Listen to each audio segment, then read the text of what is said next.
All right, so Bismillah ar-Rahman ar-Rahim and Assalamu alaikum wa rahmatullahi wa barakatuh. Everyone, we had been doing Surah al-Ma'idah for quite a while.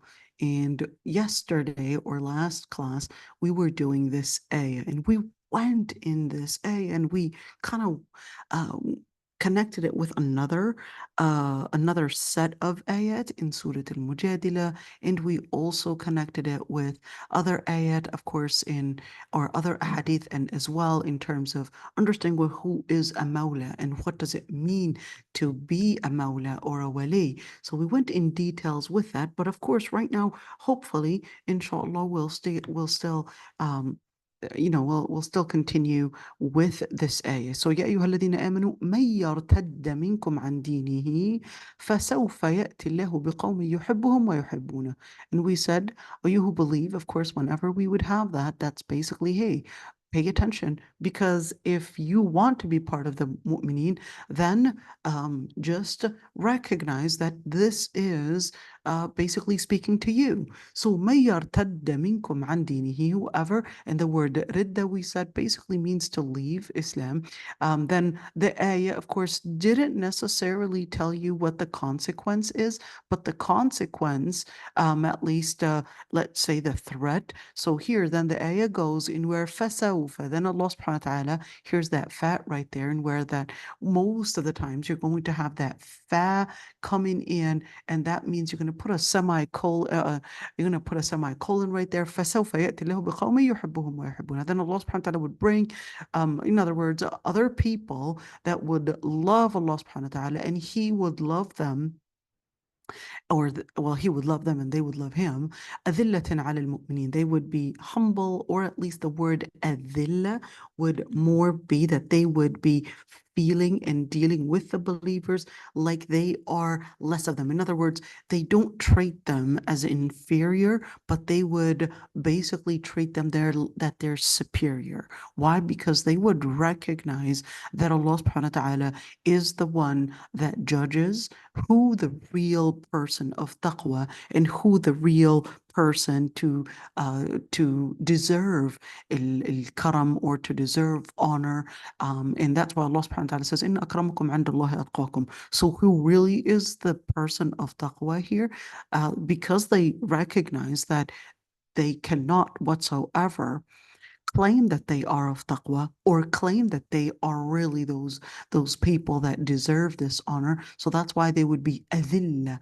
They would be adilla in where they would treat themselves that they are inferior to the mu'mineen and treat the mu'mineen as superior. Okay, this is so important. This is so Can you important. explain? I'm still confused about the Okay. meaning of that word. Sorry. Okay, so I know that the word inferior and superior, in where it sounds like, we're talking about status here. But adilla, what I'm trying to get out of the word superior, when a person is feeling superior, they would basically regard themselves as deserving the privileges.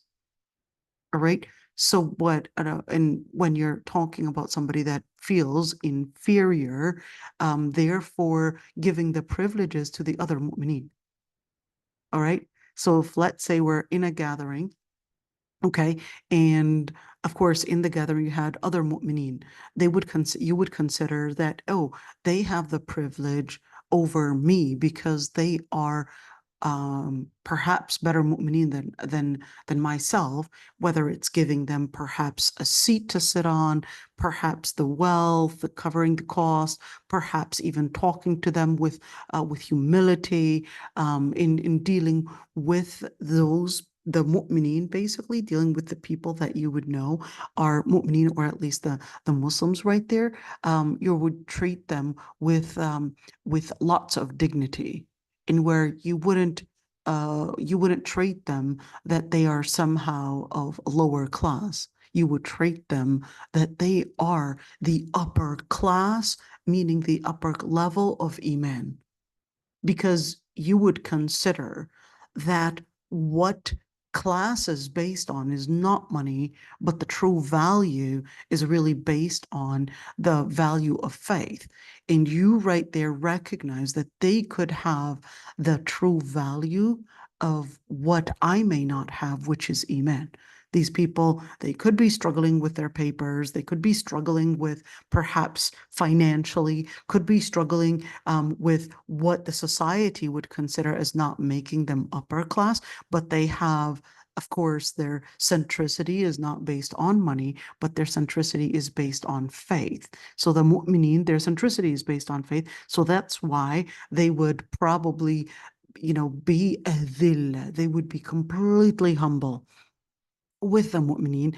They would give them the privileges and they would put them on a pedestal because they would regard and understand that they are honorable just because of them being mu'mineen. And a'izzatin ala al-kafirin. But in terms of the kuffar, they would be a'izza. They would deal with the kuffar. And which kuffar are we talking about here? And is it one particular kafir?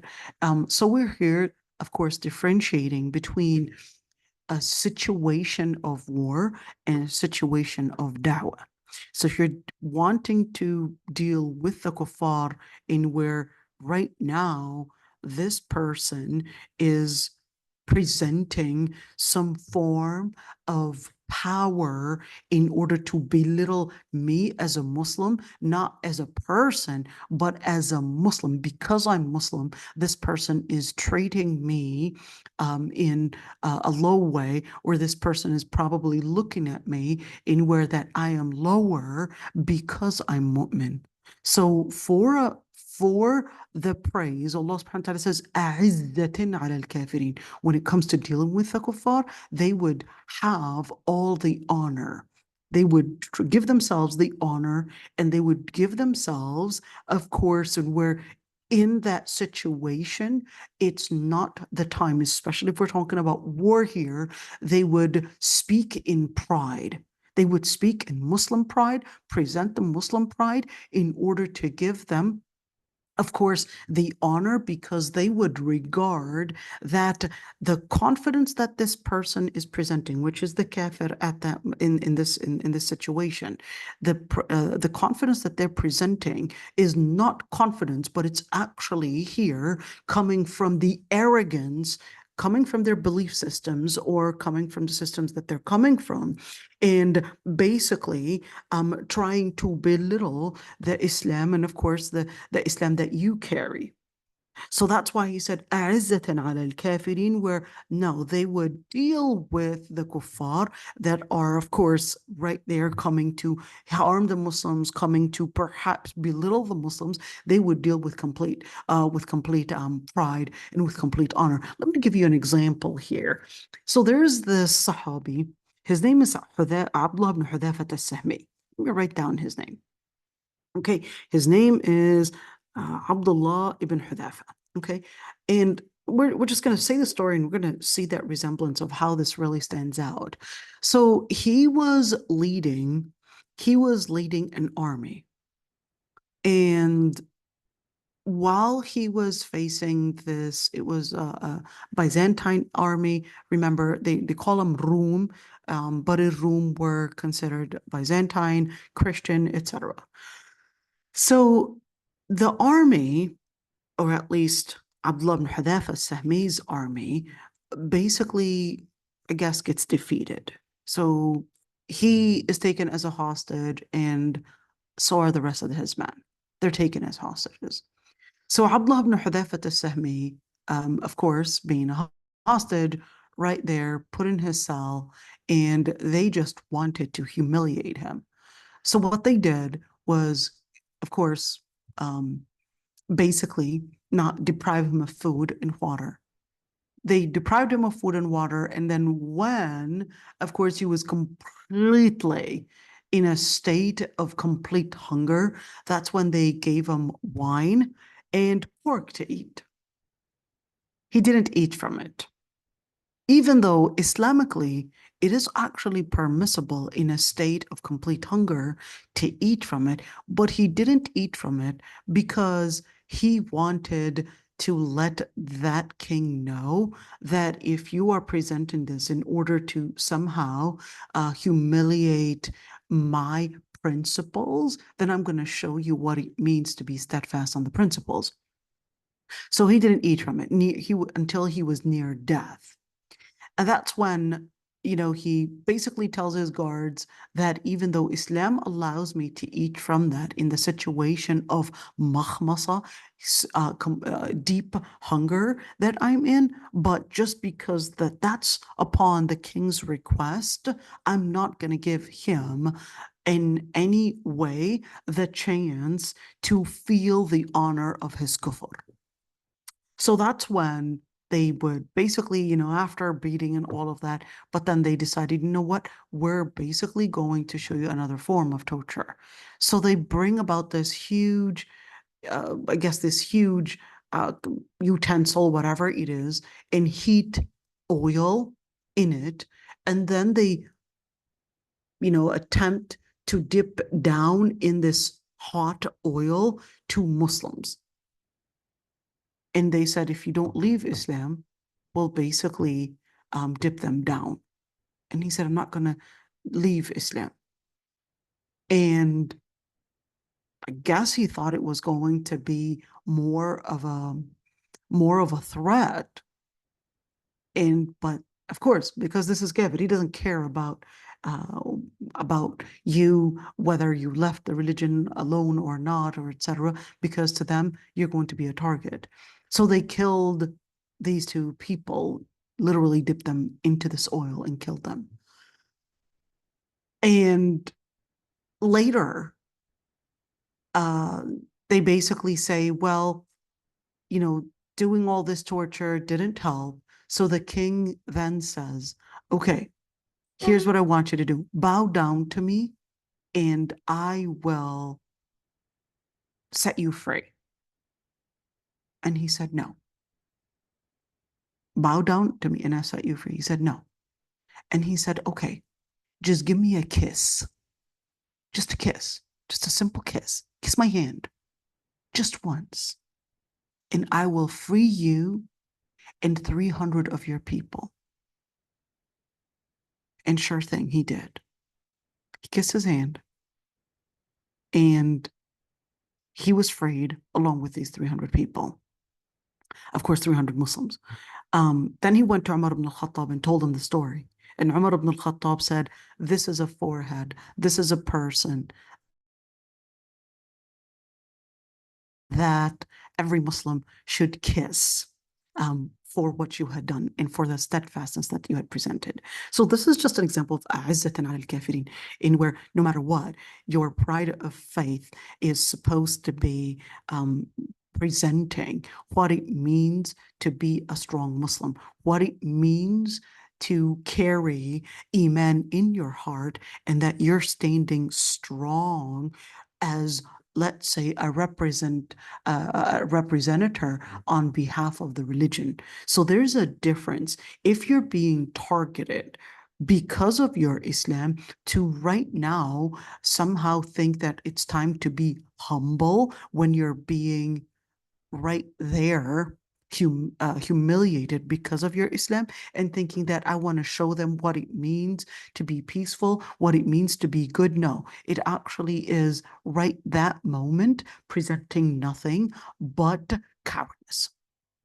You're just being a coward at that moment. So when you're looking at what it means to present courage and what it means to present being a coward, it's a fine line. It's just a fine line in where the difference is, and where does it begin and where does it end. Same thing when we're talking about whether it's being humble, or whether it's being forbearing, could be just a fine line. Or whether you're being arrogant or you're being a person of izzah, it's a fine line. And the fine line is really changing all of this. Really, it's the intention. الأمور بمقاصدها إنما الأعمال بالنيات. Your intention and the circumstance that you are in is basically going to determine whether you're doing this out of arrogance or whether you're doing this out of pride of faith. It's just a fine line, or izzah, that is. All right. So, أعزة على الكافرين. Did I answer the question, Noura? Yeah, jazakallah khair. I mean, Yeah. that's really. I was just thinking, like, I don't know if I'm just like not good or something, but because the people who were shuhada, they were burned.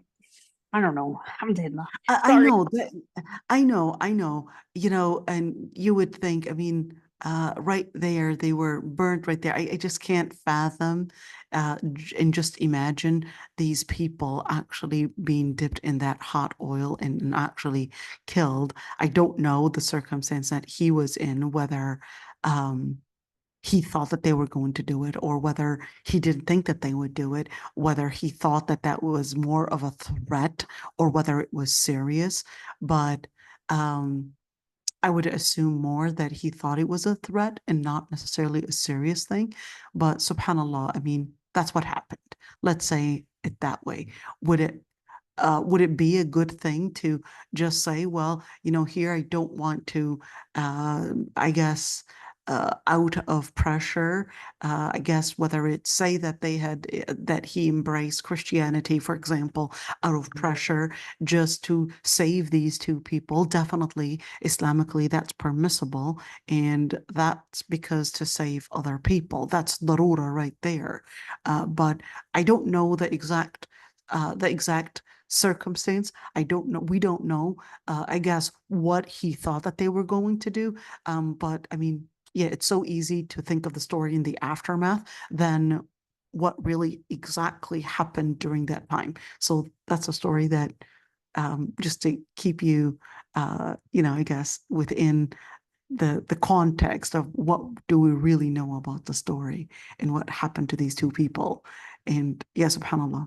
All right, يجاهدون في سبيل الله. يجاهدون في سبيل الله, they would be committed in on the principles of Allah subhanahu wa ta'ala and in the path of Allah subhanahu wa ta'ala. So here, does jihad really refer to that commitment in warfare? Or in other words, we're talking about commitment in being strong and patriotic to Islam in where the person is actually fighting for the cause of Allah subhanahu wa ta'ala?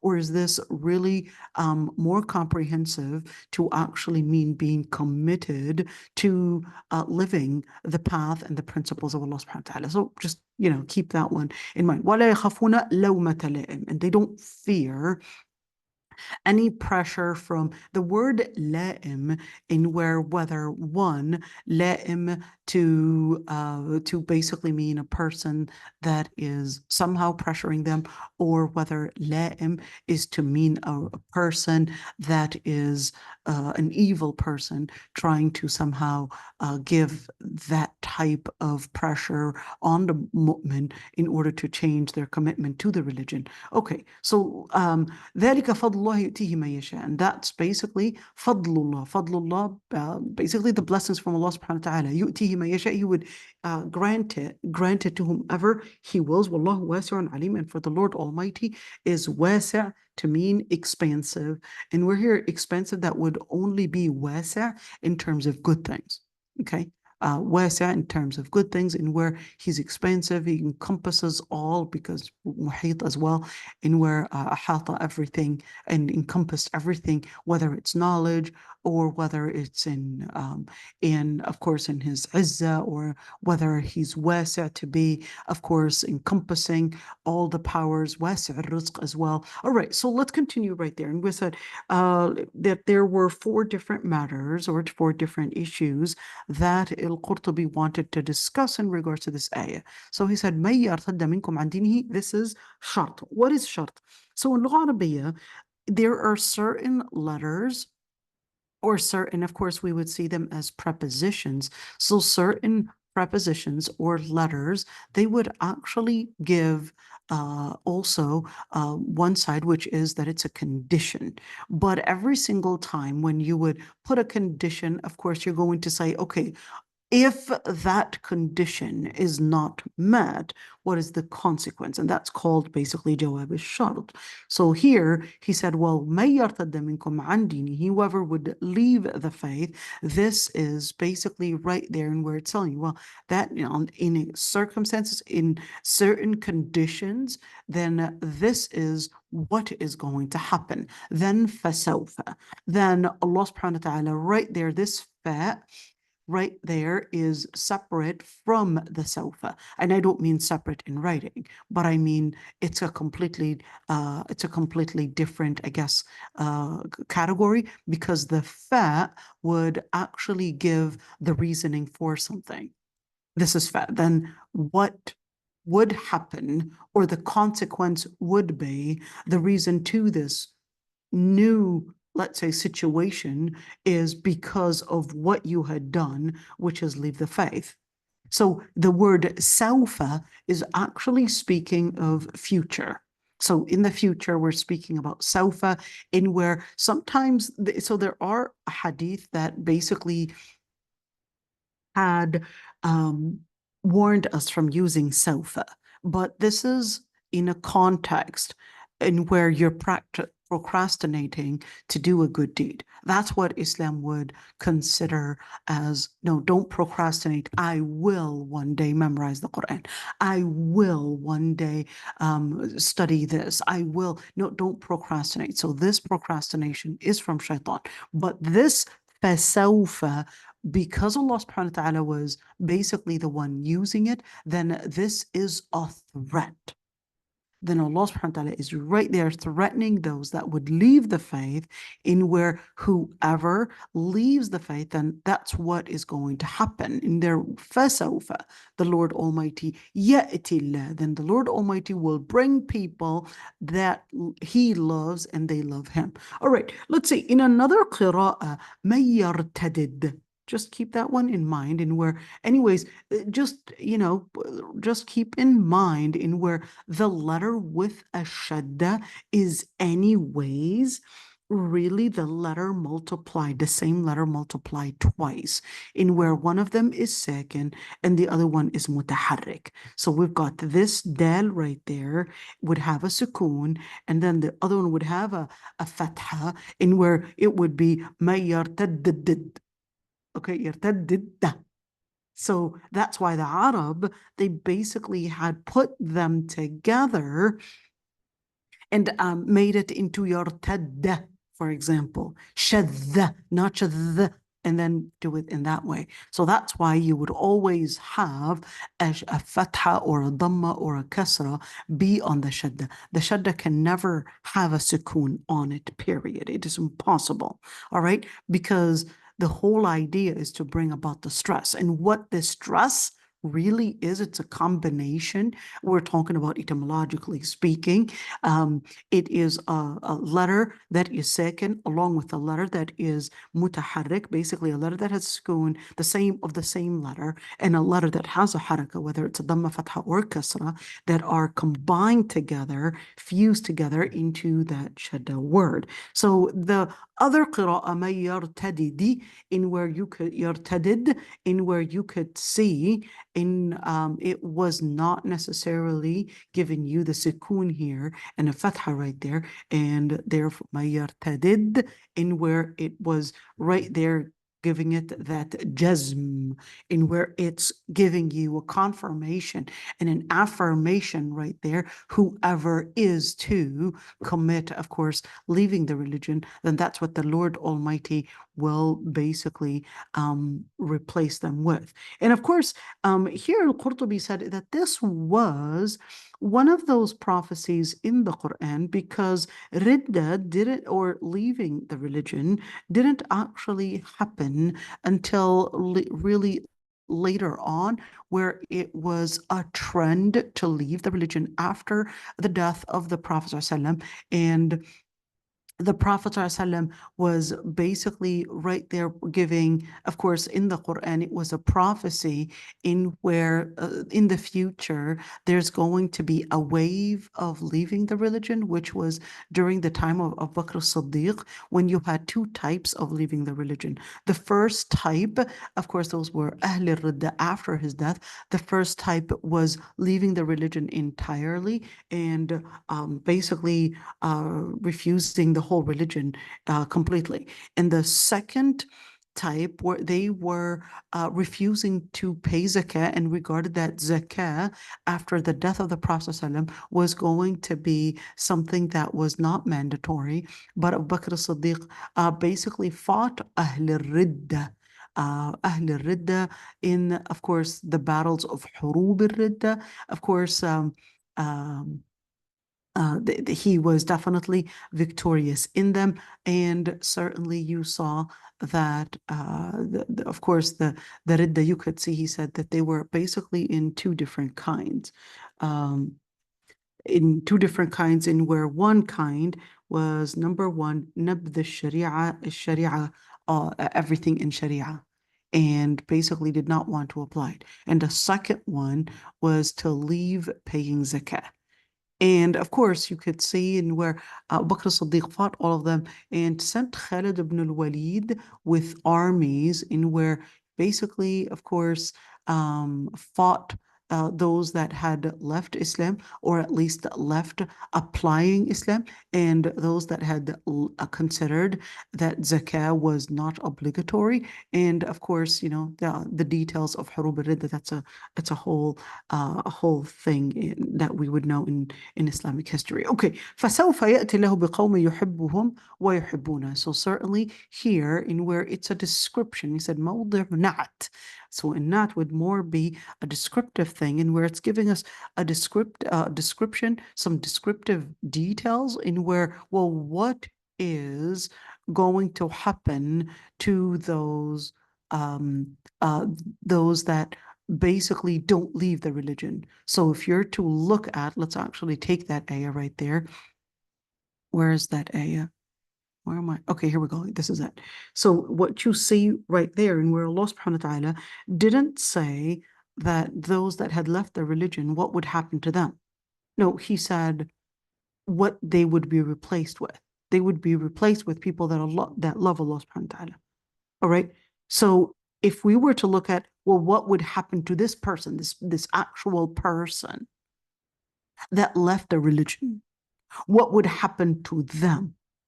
Not what would happen and how they would be replaced, but what would happen to them. So the alternative would be in where they would not get basically love of Allah subhanahu wa ta'ala or them loving Allah subhanahu wa ta'ala. So they would basically get into, I guess, another set of consequence where they're basically living outside of the mercy of Allah subhanahu wa ta'ala.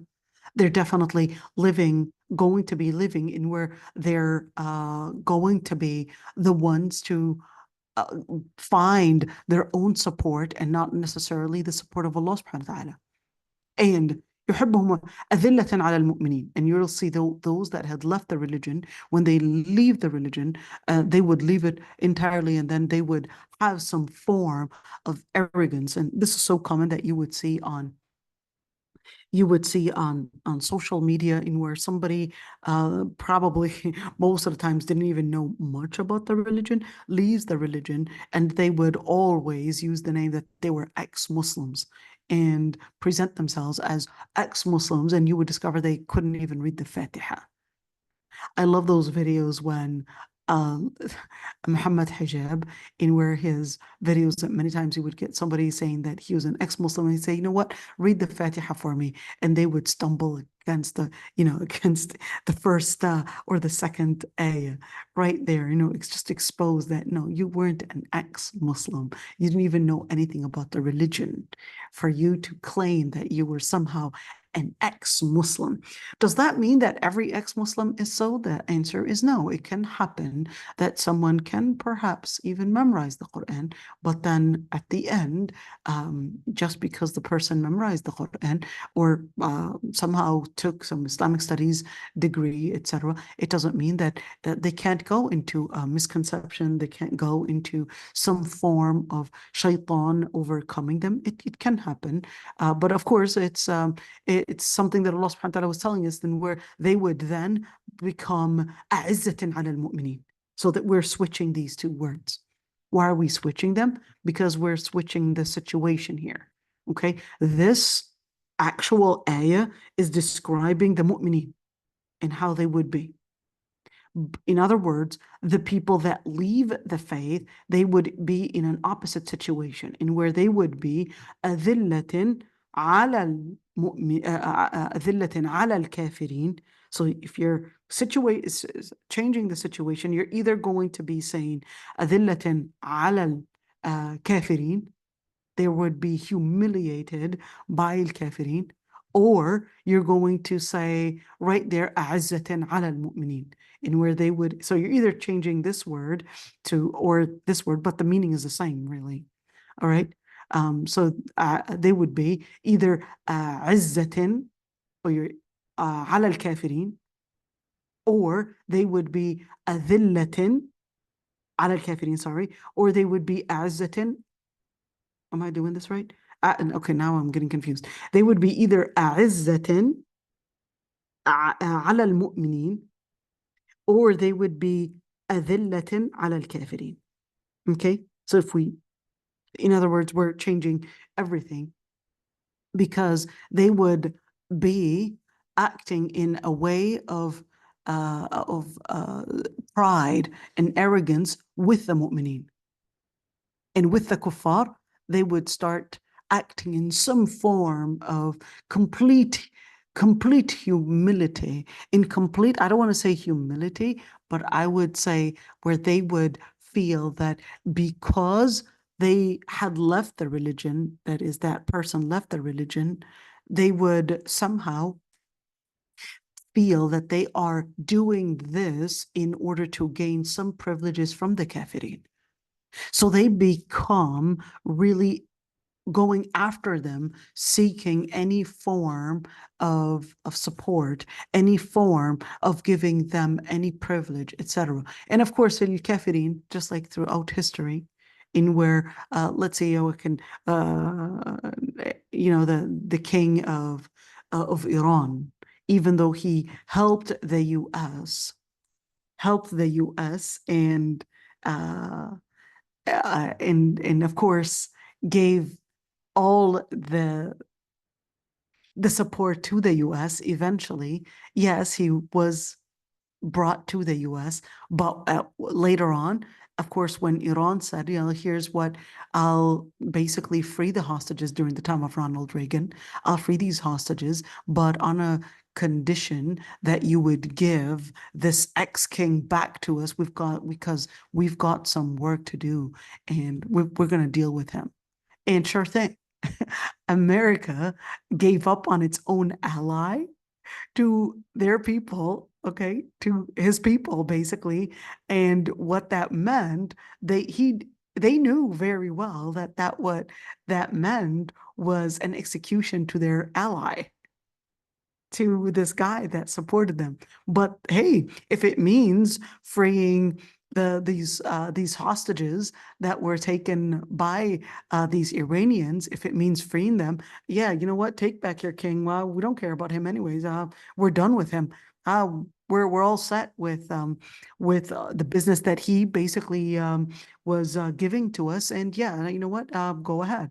And they basically gave back the ex-king to the Iranians, and they executed him. Just think of that. That's a thing and this king was basically making Iran be completely secular. So you're talking about in where even in the media, Iran was, all these women were just with these mini skirts, and hijab was banned, and anybody that was wearing hijab, Quran was banned, etc. It was wanting to secularize Iran. And it wasn't until, of course, I guess the Khomeinis and all these different, I guess, Shia, whatever, Asiyad or whatever, they basically came in power, and basically, I guess with the Iranian Islamic revolution, things changed. But this is just an idea. You leave the faith, guess what? You would think that you're going to get some form of izzah, the truth of the matter, and where they'll actually give up on you. Same thing with, you're talking about during our time, the son of Hassan Yusuf. His name was Mus'ab, all right? He basically had claimed that he was in some form of, I guess, a combat with the people of Hamas, and that presented himself like he's got an inside story of what actually goes on. And certainly they adopted him, whether we're talking about the Mossad, we're talking about of course, these, let's call them benefiting groups, presented him like he's an ex-Muslim. Well, he is an ex-Muslim. Presented him, here's an ex-Muslim, here's a person that is right there on our side. He left Islam, and he's telling us about the inside of these terrorist groups and how Islam is a terrorist religion and all of that. And sure thing, they did give him a lot of privileges. But at one point, of course, they basically wanted to end the privileges because he was too exposed. He was too exposed. They're done with, of course, with using him as a napkin or a handkerchief, and they're done with him. And here it is. It's like, okay, we're all done. Basically, take away this asylum status and basically send him back to Israel. And what that means, basically, well, Israel's not going to need him anymore. So it was, oh, we're going to give you back to your own people, and that actually means that he's going to get assassinated. He's going to get killed, but they don't care. They're done with you. They're right there. And that's when he started pleading on social media. I did my istighfar. I'm back to Islam. I'm sorry, everybody. I shouldn't have done what I had done. I did it out of pressure. I was told, and this is what they did to me, etc. But this is just an example of how, you do ridda. If you think you're going to get the privilege, you're basically going to be, to them, they're not people of principle. They're people of their own interest. Once they're done with you as giving them the interest, they're basically, that's it. They know no principle. And that's what Allah subhanahu wa ta'ala was telling us right there. And where, what happens? And where, just keep that in mind, and where they'll give up on you. So don't think that if you leave the faith that somehow you're going to find another group of people that are going to embrace you. No, you're going to be really left humiliated by al-kafirin. Okay, let's continue right there. And where فَسَوْفَ يَأْتِ لَهُ بِقَوْمٍ يُحِبُّهُمْ وَيُحِبُّونَهُ, in where, of course, who are those people that Allah subhanahu wa ta'ala loved and they loved him? Said it was revealed on Abu Bakr as-Siddiq and his companions. Let's say, and here in Suddi, we should talk about a Suddi one day, inshallah. He's a scholar of Tafsir. Nazalat fil Ansar. It was revealed for basically describing al-Ansar. Who are al-Ansar? Al-Ansar are basically the residents of Medina that had embraced Islam. Okay, so those are al-Ansar. Al-Ansar, residents of Medina. The other ones are Muhajirin. Al-Muhajirin are basically the residents of Mecca that migrated to Medina. So this ayah, of course, according to Suddi, that it was actually it was referring to al-Ansar. Let's say, in where it was mentioned by, when you see the word qil, okay, so qil, this actually means it was said, but in the books of tafsir, when a scholar of tafsir would say it was said, there are two types. So Qeel could mean that the mufassir, meaning the scholar of tafsir, which is al-Qurtubi, right now, it's either that one, he doesn't see that as the strong opinion, or he's basically wanting to lay out the differences, the different opinions out there in regards to what is it really referring to. Okay, so let's say he said it was really referring to certain people that didn't exist at the time, and that Abu Bakr as-Siddiq had fought the people that had left Islam, even though, of course, that during that, the revelation for that ayah, that wasn't actually happening. So it wasn't common, and it wasn't a trend that people were really leaving the religion.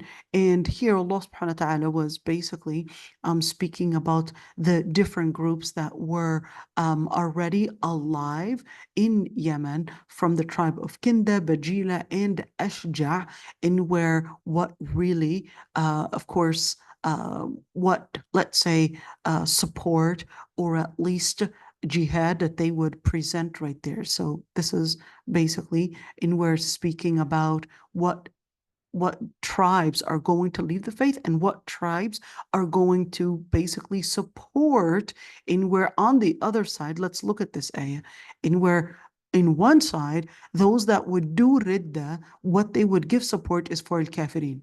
But the ones that are basically embracing the religion, they would be yujahiduna fi sabilillah. They would be fighting for the sake of Allah subhanahu wa ta'ala, because they're living the pride of the religion. They're living the pride in where they want to support their religion. Let's say in where it was also said nazalat fil ash'ariyin. Al-ash'ariyin, so there's actually no contradiction in where speaking about Ahl al-Yaman, because anyways, al-ash'ariyin are from al-Yaman anyways, like Abu Musa al-Ash'ari and of course, a number of different Sahaba were considered from al-Ash'ariyin.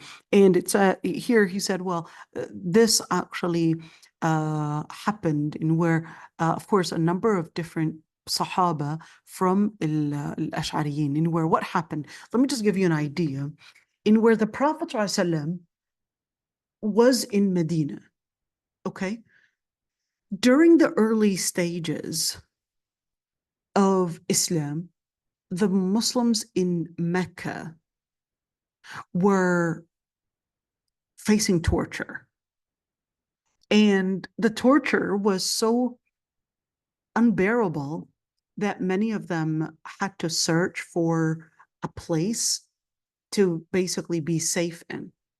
So you had the Prophet had advised them to go to Abyssinia.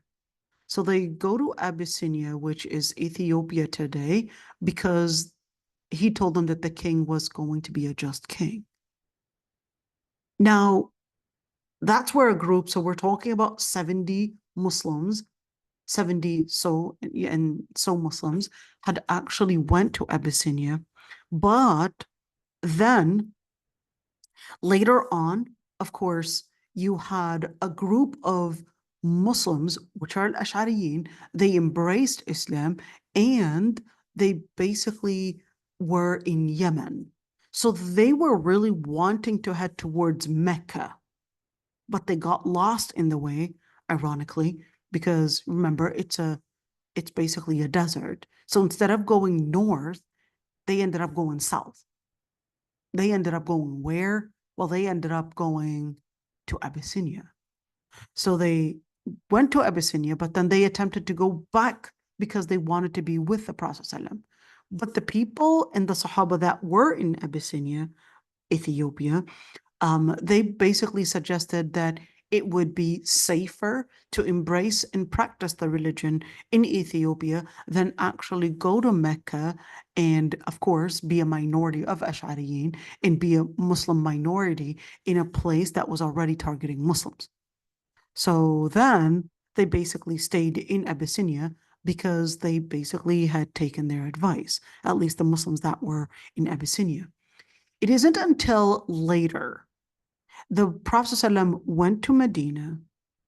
Okay, the Prophet ﷺ went to Medina, and when he had migrated to Medina, then it was, let's call it a universal obligation that every single Muslim that is existent anywhere, that they had to migrate to Medina and join the Muslims there. So now it was incumbent upon the Muslims in Ethiopia to do their best to join, and even the Muslims in Mecca or anywhere, that they had to do, of course, that migration. It was fard, it was obligatory. Not everyone had the means to migrate. Not everyone had the means to migrate. That's why some even stayed in Mecca, because they didn't have the means to migrate. All right, so what happened?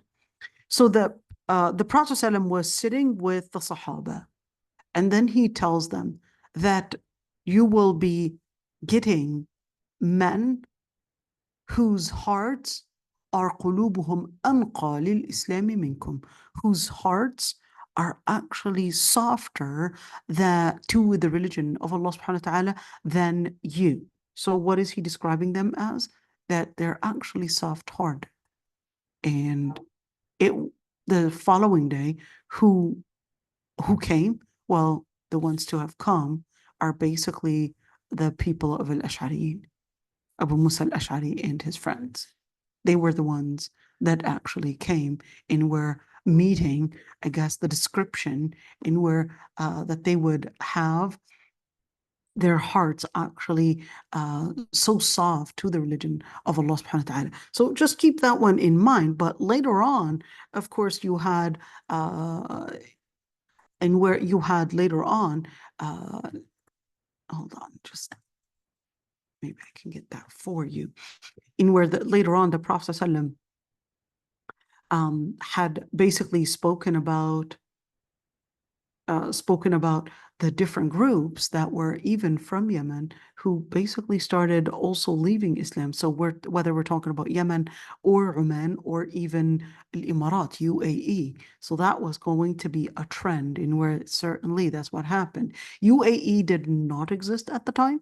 UAE was just a place of desert, really. Yemen was considered an advanced country because, number one, you want to keep in mind that it had water. So water is basically what made Yemen be an ancient civilization. Remember the Saba and the kingdom of Saba? That was in Yemen.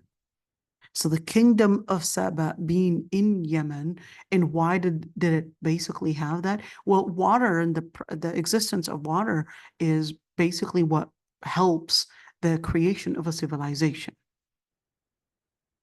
No water basically means that the people, they're going to be continuously migrating from one place to another in search of water. So the people in UAE, they didn't even really have any civilization because they were just nomads trying to search for water. And that's why, believe it or not, but zakah was given to the people of UAE, given to the people of Oman, given to the people of the Gulf, where from Somalia.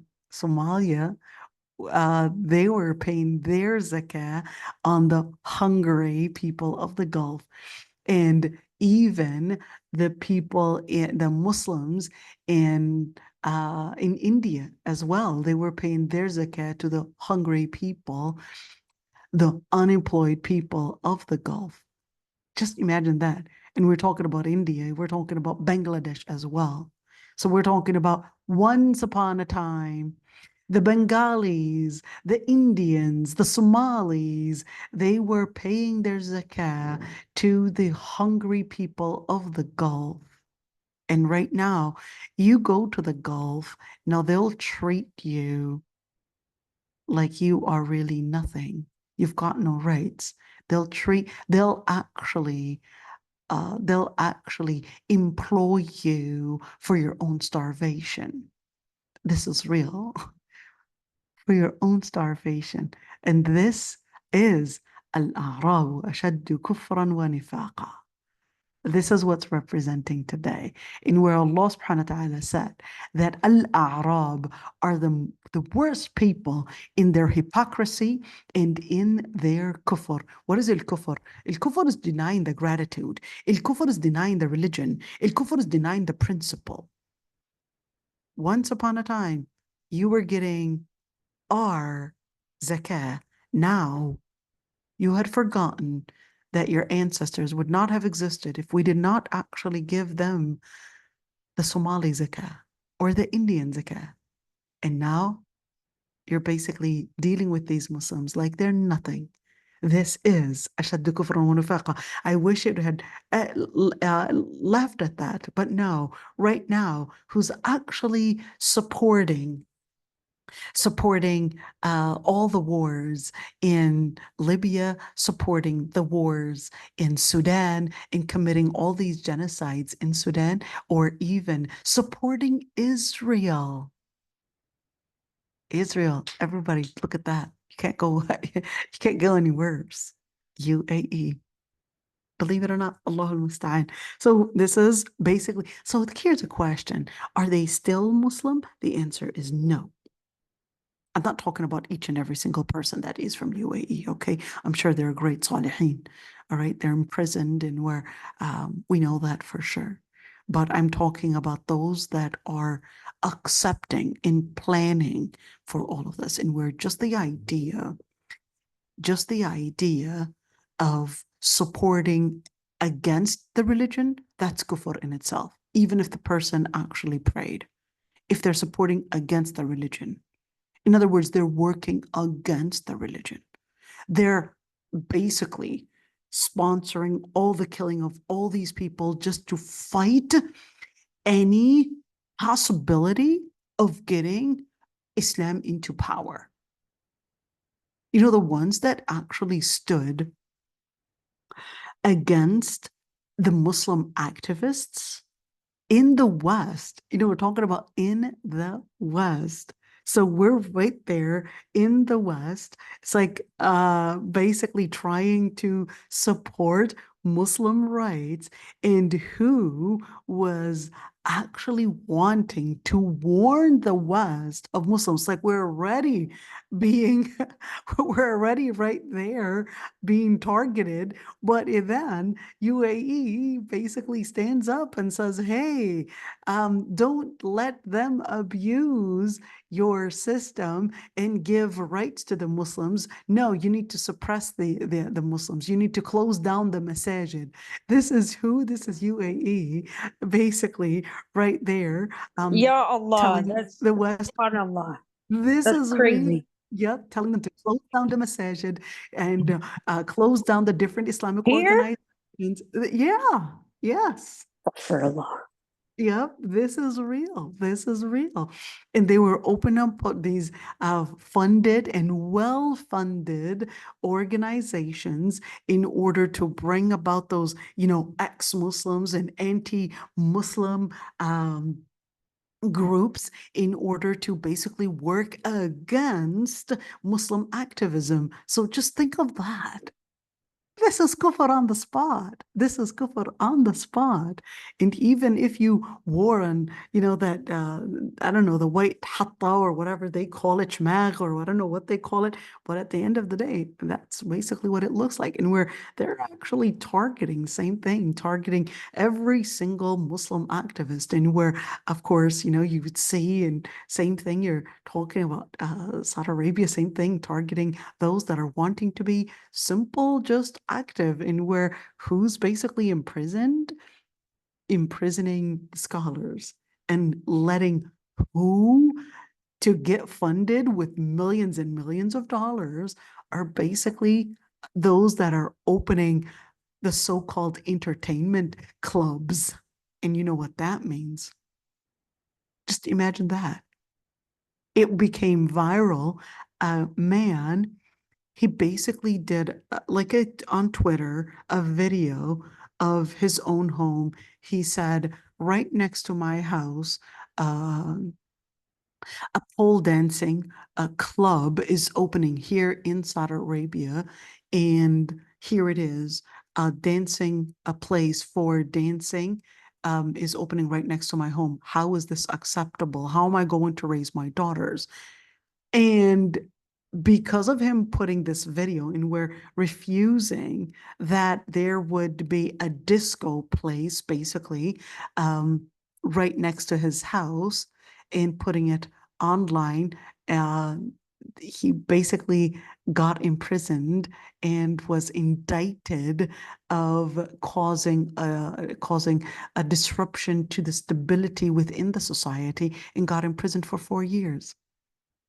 Just doing that, just rejecting this type of secularism, liberalism that is happening in the country. He didn't even speak against the king. He was just saying this can't be right to have a disco place within our own neighborhood. But that was enough to get him imprisoned. Why? Because you had rejected, of course, this this force and enforced secularism, this enforced kufr on ground. Allah al-Musta'an. So that's what's actually happening, the times that we're in today. Yes, of course, they'll accuse and start using this type of mongering and say, oh, this is takfir. No, you fight against the religion of Allah subhanahu wa ta'ala. That's actually kufr. That's ABC. You fight against the religion. That's kufr. All right. It has nothing to do whatsoever with hard math. It's not hard math. It's simple. You fight against the religion of Allah subhanahu wa ta'ala. You basically are going against Allah subhanahu wa ta'ala. Simple as that. All right, let's continue. So here in where the Prophet ﷺ, there is a hadith to support the opinion that this was actually talking about in where who's yuhibbuhum wa yuhibbuna, who are the ones that are loved by Allah subhanahu wa ta'ala and that he loves them, that it was referring to Abu Musa al-Ash'ari. And he said they're basically the people of this man. All right, let's see. And let's continue right there. أذلة على المؤمنين. So what does it mean that they are humble? I know we use kind of the word inferior, although it gives a very, let's say at least I can see the objection from Noor. I was like, wait a minute, that's a wrong connotation right there. So definitely it was giving a wrong connotation, but it isn't until we would explain it and where أذلة to actually mean humble. So, but here, I use the word inferior in where because they were not regarding themselves as somehow superior, because what actually causes the person to somehow humiliate others is when a person would regard themselves as somehow superior to others. So here, أذلة على المؤمنين, where they regarded that the Muslims, the mu'mineen, are superior, and when they're together with the mu'mineen, they would basically embrace them with that humility. And let's see, أذلة على المؤمنين, in where it's describing basically the ones that were this ayah was referring to, in where it's basically describing the mu'mineen and how they would be أعزة على الكافرين. So let's see, وكذلك أعزة على الكافرين. So here, يرأفون بالمؤمنين ويرحمونهم ويلونون لهم. So Noura said, well, what does أذلة على المؤمنين actually mean? So here he said they're basically affectionate. They're basically merciful. They're basically humble and are easy in dealing with the mu'mineen. Okay, in where the word and where what it means to be dhalul, it basically in general in the Arabic language, in where any animal that is dhalul or anything that is dhalul, which basically is of course right there, and where another conjugation of the word dhalla, all right, it basically means that it is easy to deal with. It basically is, of course, easy to basically accept, in where some form of I guess tolerance All right, so here we go. This is that tolerance area. And of course, in where on the other side, وَلَيْسَ مِنَ الذُّلِّ فِي شَيْءٍ. So he said it's not at all in where speaking about them being humiliated. So this is not to say that the believers are humiliated, but this is talking about that the believers are humble to one another. Okay, so it's not that they would make themselves be humiliated. No, it has nothing to do with that. But on the other hand, when they're dealing with the kafirin, they are basically right there and where they're tough on them. They're basically speaking in pride because the other ones are somehow wanting to degrade the Muslims. So they would basically be tough in where, no, they're somehow, of course, bringing in we're showing that, no, we're not going to accept what you're doing. They're basically showing that pride of faith with them. Let's see, Ibn Abbas said, well, they're basically in terms of the believers, they're basically كالوالد للولد. They're like the father in where they're caring for their sons, or perhaps, in fact, in comparison, of course, with الكافرين in where في الغلظة كالكفار, or as الكفار, as basically the strong person in where they're tough, they're mighty, and of course, exactly like a person that is a mighty king over, or a mighty lion over his own prey. أشداء على الكفار رحماء بينهم, in where Allah subhanahu wa ta'ala described them as mighty over the kuffar, but they would be merciful with one another. That's in Surah Al-Fath right there, the very last ayah. All right, let's see. And يجاهدون في سبيل الله. What does it actually mean that they would be doing jihad? ولا يخافون لومة لائم. In where, of course, this is in contrast to the munafiqeen. The munafiqeen were basically, of course, let's look at this ayah. So this ayah was where to go? Okay, لا يخافون في الله لومة لائم. Because previously, of course, the munafiqeen right there in where they were actually afraid that if they would not somehow embrace the kuffar, that they would be perhaps facing a consequence and a result of their rejection for the kuffar. They would somehow start facing some kind of hardship, challenges, calamities, all these different things. Why? Because they might not give them the privileges, they might lose their jobs, they might lose, I guess, the social acceptance, the social status, etc. So that's where the munafiqeen were mentioned, in where they were saying we're afraid that they would circulate us, they would lose our privileges. But Allah subhanahu wa ta'ala was basically comparing that to the mu'mineen, in where Allah subhanahu wa ta'ala says, well, no, those people, they're afraid, but the mu'mineen, they don't fear. They're not fearing any form of lawmat la'im. And this is, of course, in where during, of course, the time of Sahaba, it was in order to bring about tathbeet, Imamat Abu Bakr, Umar, Uthman, Ali, because, of course, what does that mean? So this was down the road. Of course, those that had lived their Islam in that way, of course, were the ones to later get that endorsement.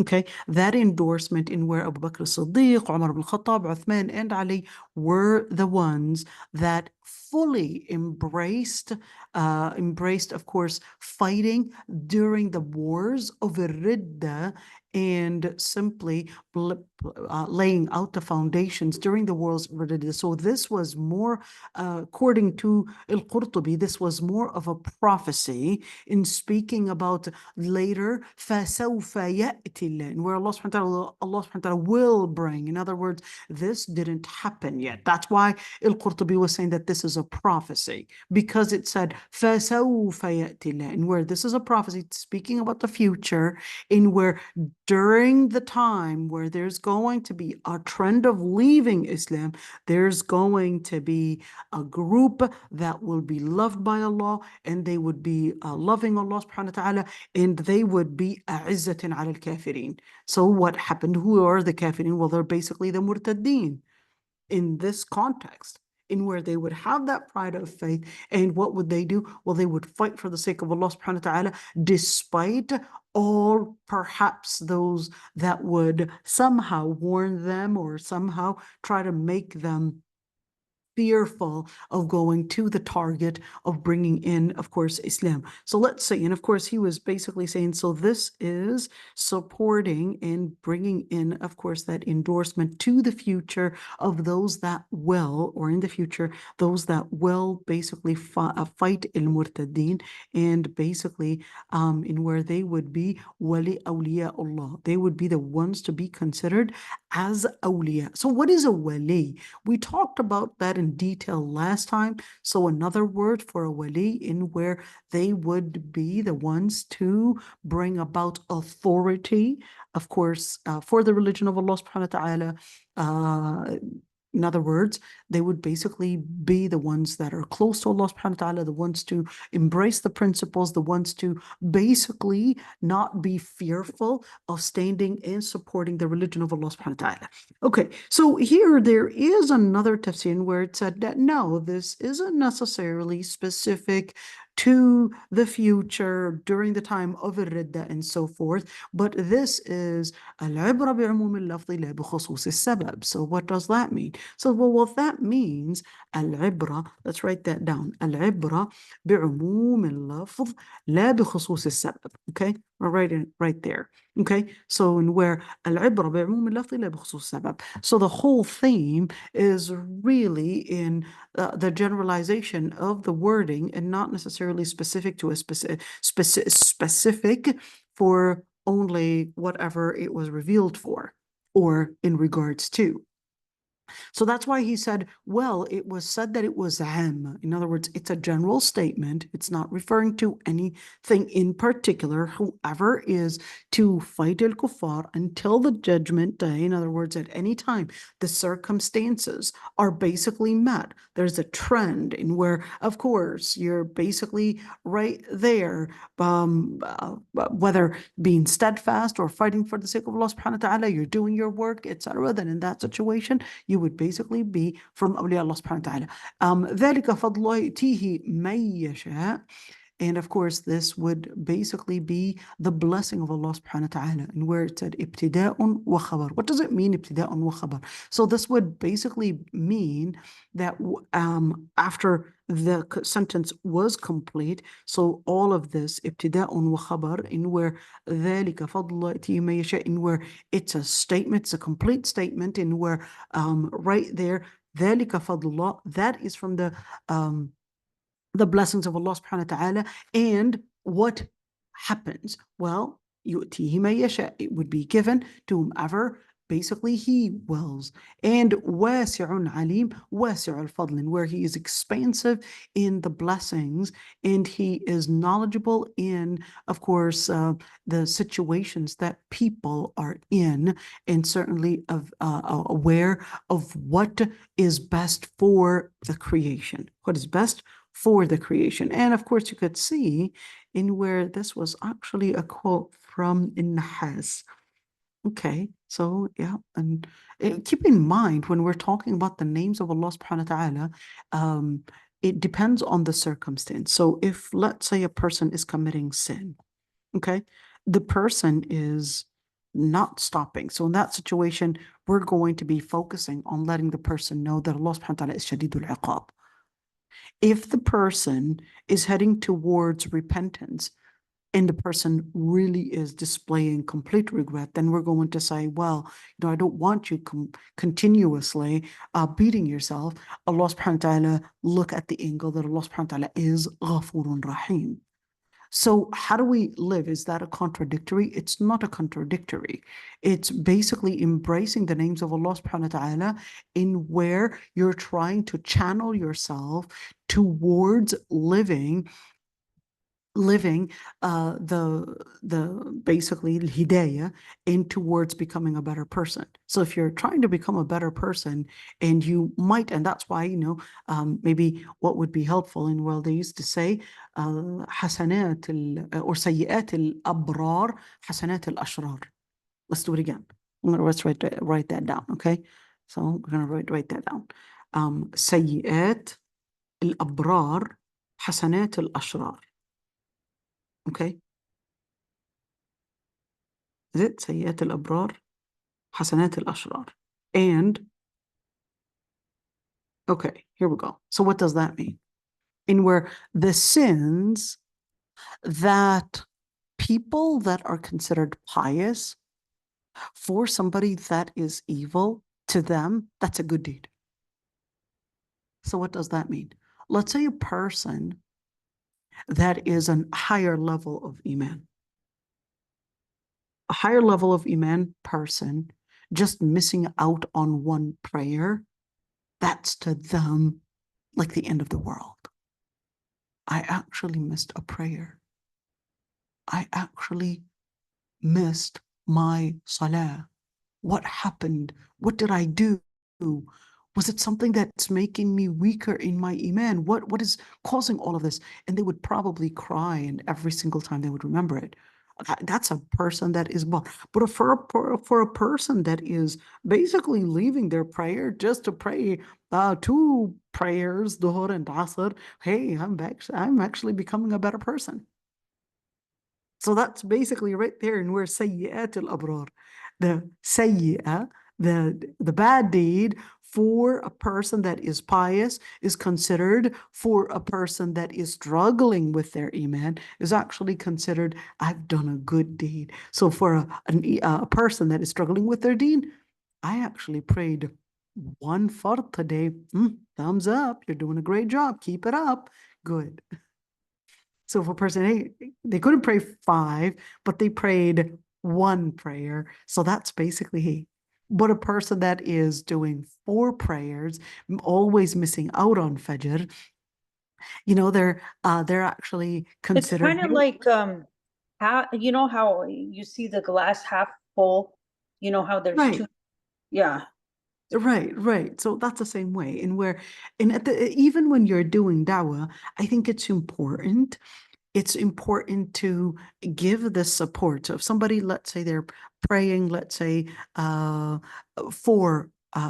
prayers, but when it comes to, or 3 prayers, when it comes to Aysha and Fajr, they're struggling with that, for example, definitely encourage them to go and probably be committed to Aysha from now on. Can we add the Aysha? Here are the tips on how to put in Aysha within your schedule. Here's some tips. Let's work on that, and so Oh yeah, forth. like in steps, right? Right, like in steps. So we're basically trying to encourage them to go up, and here's how we would basically help them get into that level. Okay, so of course, we don't deal with everyone in the same way, but we have to do this type of encouragement in where we don't do takfir, of course. And it's important to mention, by the way, just so that the words are not taken out of context. When we say, for example, those that are fighting the deen of Allah subhanahu wa ta'ala, or this person is kafir, to actually say that this person is kafir, or that's kufr, that doesn't necessarily mean that we're inviting for fighting or killing anybody.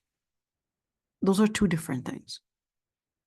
To consider that action is an action of kufr is one thing, and to consider that, yes, I have to fight the person and somehow I have a responsibility to kill and do engage in jihad, or at least that's a completely different thing, because there are a number of different, and that's where I would say ISIS fell in.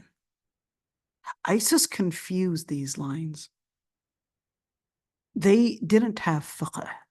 They didn't have any Islamic studies to really know where these lines begin and end, and where these lines they meet and where they depart. So that's why they were doing this type of extremely phonetic application and misunderstanding of what the religion was actually saying, because they didn't learn what Islam says. It's not, okay, this person is kafir, let me just go kill him. This person committed it, then let me just go kill him. No, you cannot do that.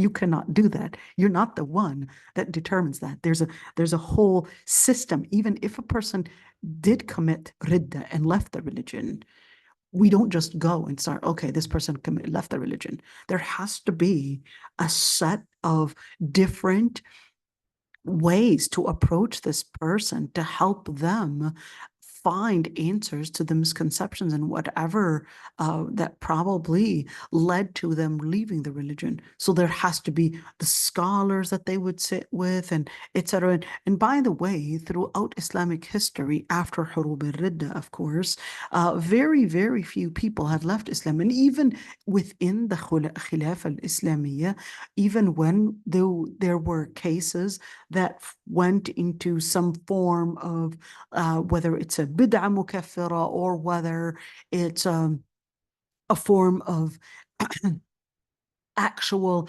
ridda, they became what is called dahriyin. So it's basically a word that's kind of like an atheist. They didn't actually get killed even in the Islamic Khilafah.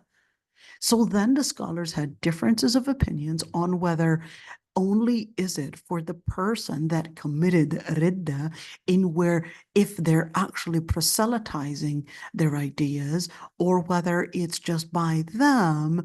And of course there would be istitaba, in where the the government would basically give them some time and where to sit with the scholars to basically help them bring about an understanding, remove the misconceptions, etc. And then probably, hey, you don't want to embrace the religion, well, you have to then leave leave the country, because if you're basically going to be a threat to the stability to the society. So irridda was considered a form of treason.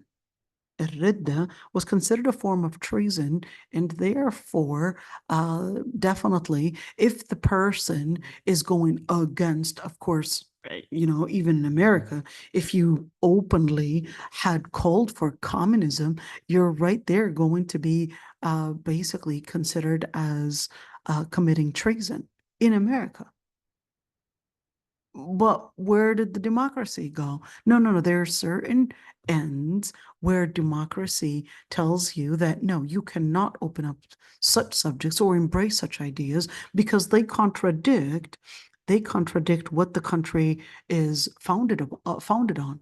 And they considered that if you were to embrace communism, that's enough. Even if you were to apply for the citizenship in the application, they'll ask you, were you ever part of the Nazis? Were you ever part of a communist group?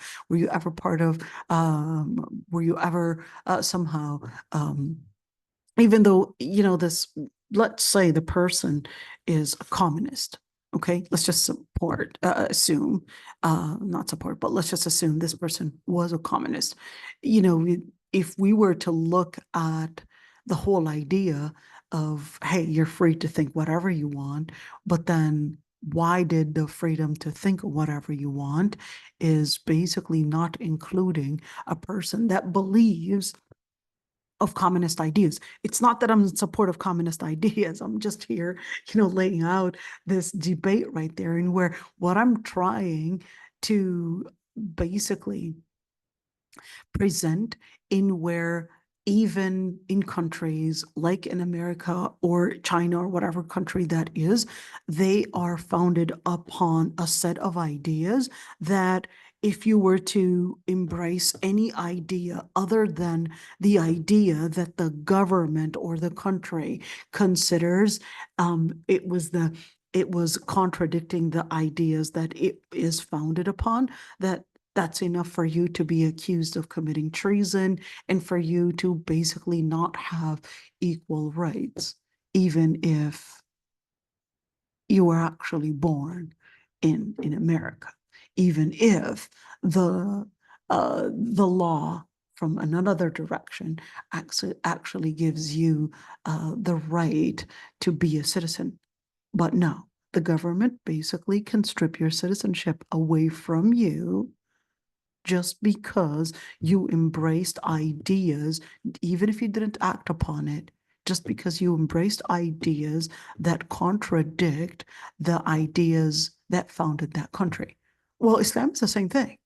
Islam considers that if you basically embraced ideas, which is ridda, embraced ideas other than what the religion or what this country is founded on, that's a form of treason.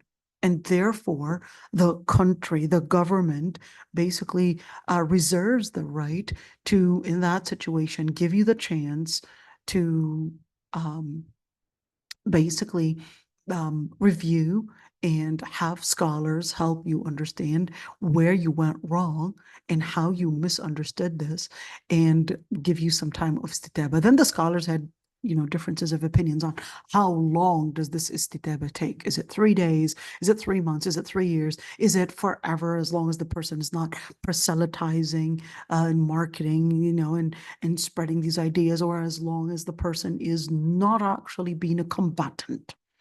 Some actually went as long as they're not being combatants. In other words, they've got their ideas, but they're not in any way using combat, army, or etc. In other words, they're not being, let's call it, a military threat. Then in that situation, not a big deal. That's according to another opinion. So just keeping that in mind, and we're to actually say, for example, that's kufr to support Israel, or that's kufr to support, let's say, anti-Islam in the world, that's kufr. This doesn't mean that I'm telling you to just go and somehow, all right, do your jihad in these countries and say, oh, I'm right there, I'm going to be fighting those people. It's like, oh, wait a minute, not too fast. It doesn't go like that. There has to be a strategy, and how we would definitely need to review a lot of how things are done. So it doesn't go like that. There's a lot more to be done.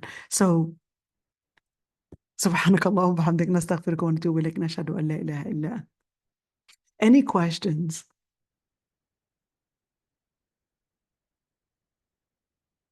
All right, I guess they're excited that I would turn off. Here we go. There we